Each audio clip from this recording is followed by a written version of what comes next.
March 8th. It's 11:11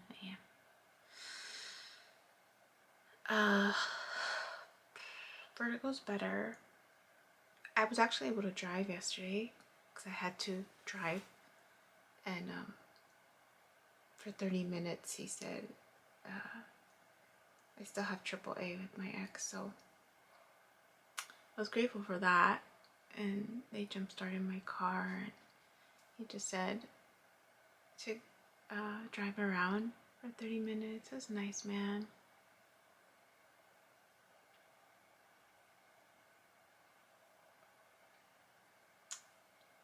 So I drove. It was nice to be in my car, driving.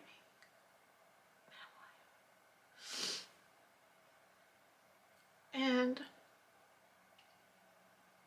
I realized I hadn't taken care of my car right. I'm not good at taking care of things. I tried plans. I struggle. I barely take care of myself.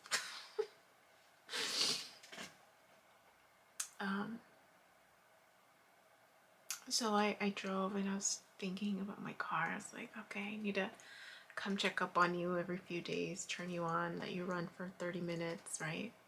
Charge the battery. So I drove, and I just wanted to drive actually away from the city. I want to drive away from the city, just to see like no buildings, just for some peace. Even though it's peaceful, just wanted to feel a little bit like I used to.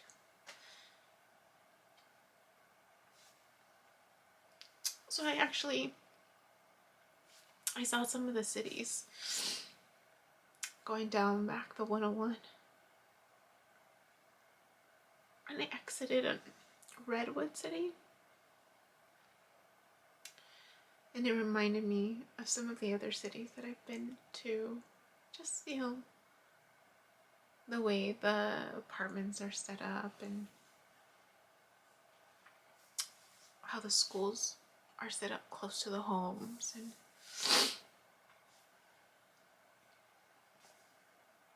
it reminded me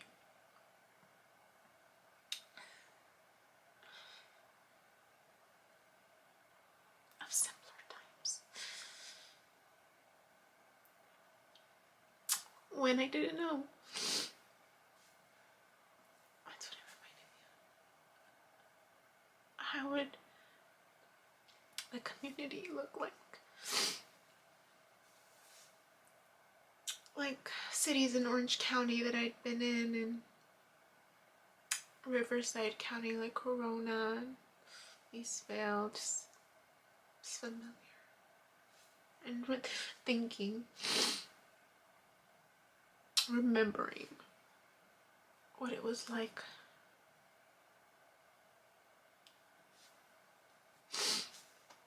Just driving those streets, when we go see family or go to birthday parties, just when things were simpler, when I didn't know.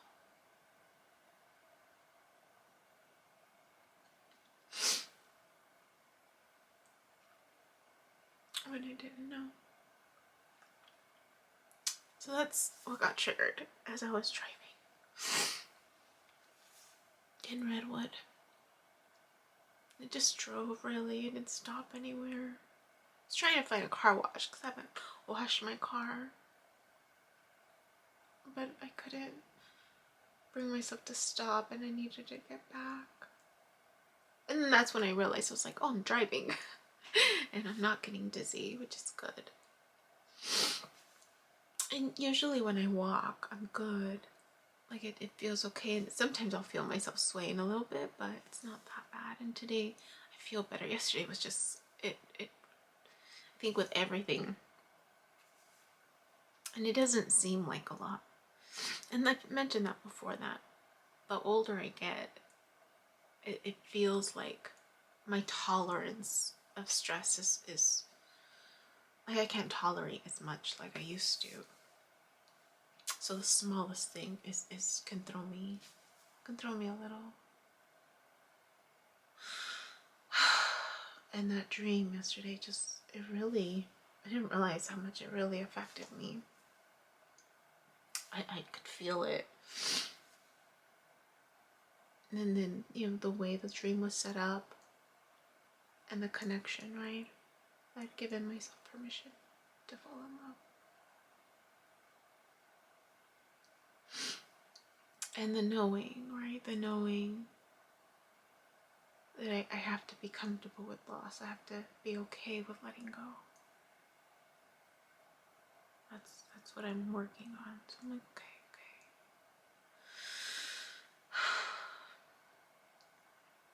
So yeah. So everything's all fine with the car.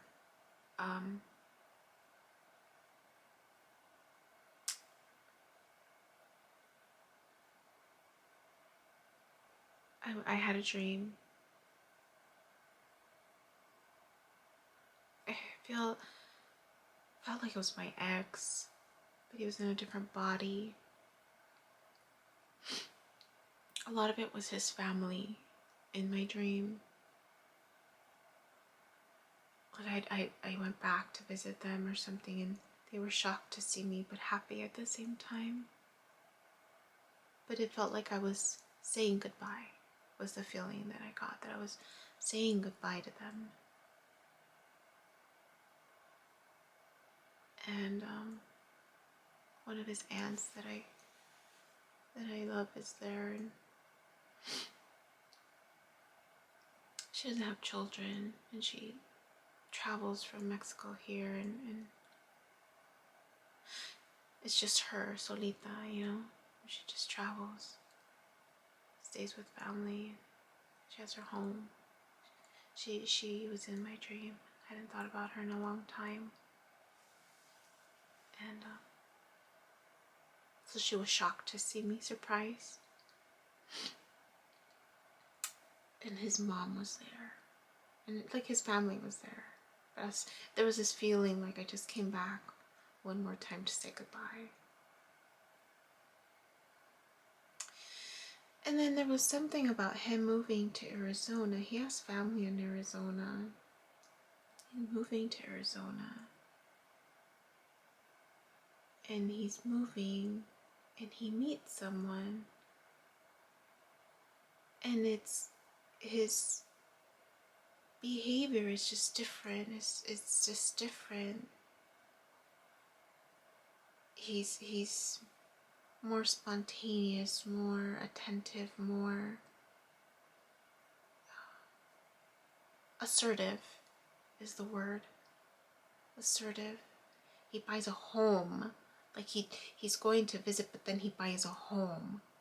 And I'm kind of like, whoa, like he was never really assertive with me, so just to see this side of him, I was like, wow, like he's different. He met someone, and that's why. He met someone, and he's just different with her. He's different in all ways, even sexually. Like he's just more assertive, and just more attentive.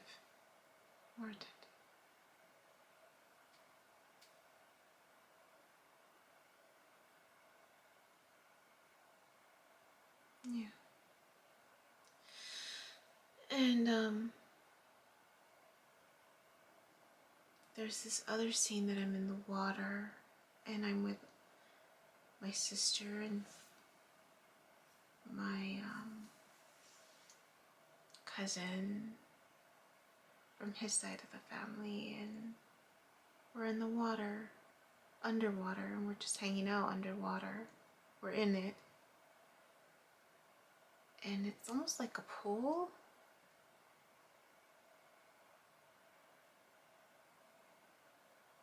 And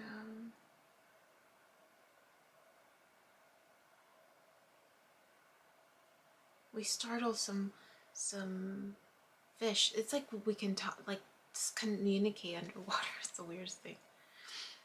But we startle some fish, and there's an eel.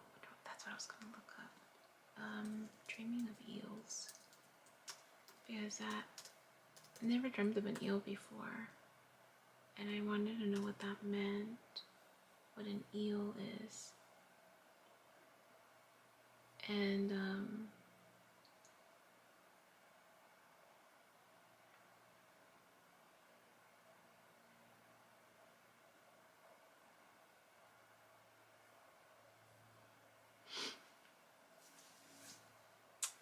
it was like coming out, like it wasn't there before, and then it was, and it started coming out, and we were trying to get away from it. So that was interesting. I think it was interesting.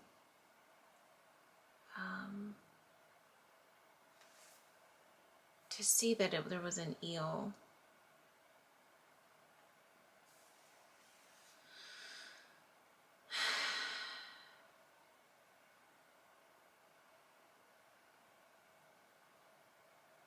When you see an eel in your sleep, the dream signifies that in the next period you will claim something that belongs to you. You will face injustices that seek to harm you and those you trust.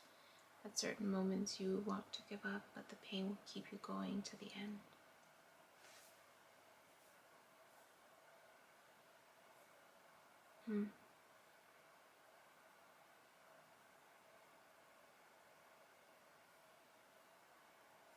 Anyways, I mean, there's a lot more, but that's the only one that makes kind of sense. Just because there's this feeling, like even today, there's just this feeling of just like, I just want to sleep.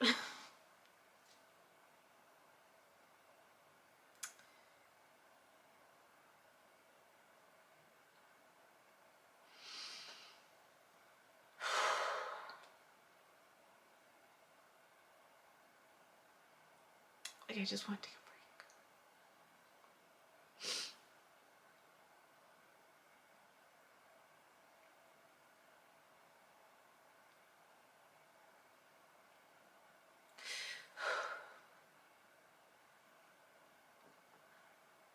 But I know I have to keep going.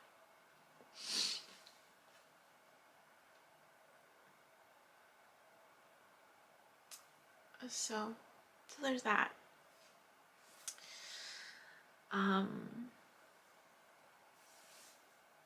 And then there's that. That's how I felt last night.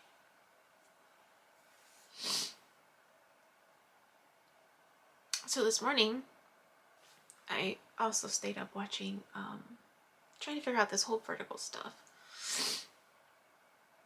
I was kind of frustrated with that too. And there's some technique thing that you can try to determine if it's like a specific condition. So I did that, and it's on my right side in terms of how it affects me. It's called BBQs or something. And so when I did it on the right side and went back, that's when I felt it versus the other way. So I know it's this ear. So I'm gonna, I tried to do one of the activities, but I think I did it wrong. So I'm just gonna wait it out. I haven't had it that much, but I've also been really focused on not like putting my head down or up, but just really kind of keeping my head elevated, and I feel okay. Trying to make an appointment also with Anthem. I've never had Anthem before. I was always a Kaiser girl, and so I don't know how to use this insurance. So I'm trying to make an appointment, get my whole wellness checked too, because I haven't done that, and just good. I want to know why. Why is this happening? Like, because it talked about something about calcium or some little crystals. I'm like, okay, why are the crystals forming? and why did they get misplaced? Because this is my good ear. This is my good ear. this is the ear that I have the little implant in, where the 3 little bones calcified. They removed the 3 little bones and put an implant. So I have an implant in this ear, but this is my good ear. And so I'm a little worried about that. I need to go check that out and make sure that it's fine. But that's where I'm at. That's my check-in for today. And I just want to sleep. I won't do anything. I won't do anything. That's how I feel. But I know I'm gonna keep going. I'm gonna keep moving, keep focusing on what's in front of me. This moment is my life. Everything's unfolding exactly as it needs to. And so, hi. My name is Yubi, and in case you haven't figured it out, this footage is capturing my experience as I learn to navigate my personal spiritual awakening. I am learning that this experience is unique to each one of us, in whatever way we believe we are embracing living our truth. This just happens to be my journey. And despite me having a graduate degree and a license in clinical social work, this by no means is intended to replace any type of mental health advice. This is just me on a personal level, documenting my experience, shedding light on the truth that I am learning and discovering for myself, and really inviting you along for the ride. If by some magical chance you find this content to be helpful in any way, shape, or form, please click the like button, share the message, subscribe to my YouTube channel. I have an Instagram account, a personal one, and one specifically for this channel that you're more than welcome to check out. I'm an open book. I have also created t-shirt designs. I'm wearing my favorite one right now, which is the North Node design, but I have that and other things that you can look at inspired by this process and journey, and I have the link in the description box as well as in the about section of my YouTube channel. So you're more than welcome to check those items out. Any type of support is great. Again, if you find this content really helpful or meaningful, sometimes when we take that step and be vulnerable, with showing what's inside our hearts and what's really our truth, we realize that we're much more connected than what we thought we were. And so I hope that as I'm living this experience, and that you find some type of truth for yourself, or find some type of ability to heal in some way just by relating, just by knowing that you're not alone. That really has been my goal with this process, not just being able to connect with others, but really for my own healing. It's definitely been a therapeutic experience and a very creative one for myself. So I thank you, and I wish you all the best, and we'll see what else comes next for me.